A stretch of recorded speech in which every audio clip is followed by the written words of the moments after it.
Okay اب تھوڑا سا لاجیکلی اس کو ہم لوگ دیکھتے ہیں. دراصل ہم لوگوں نے کل گزارش کی تھی مفتی صاحب سے بھی, جاوید صاحب سے بھی, کہ ہندوستانی زبان عام فہم سب کو سمجھ میں آ جائے, اور جہاں کہیں آپ مشکل شبد استعمال کریں وہاں بتاتے بھی چلیں. Thank you.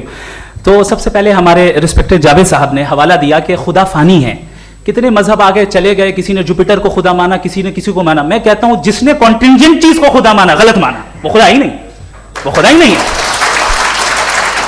ہم تو نیسیسری بینگ کو ثابت کرنے بیٹھے ہیں, وہ نیسیسری کاز جو ایٹرنل ہے, جو ابدی بھی ہے اور ازلی بھی ہے, ہم کسی اور کو ثابت کرنے نہیں بیٹھے. دوسری چیز انہوں نے کہا کہ فیتھ اینڈ بلیف یہ ایک ایسی ڈیفینیشن ہے فیتھ کی جو انہوں نے پہلی مرتبہ پیش کی ہے, یا معاف کیجیے گا انہوں نے پہلی مرتبہ پیش نہیں کی ہے, رچرڈ ڈاکنز نے پہلی مرتبہ پیش کی ہے. مجھے معلوم ہے یہ سورس کہاں سے ہے. ایپسٹیمولوجیکلی فیتھ اور بلیف کا فرق آپ اس طرح نہیں کر سکتے سر.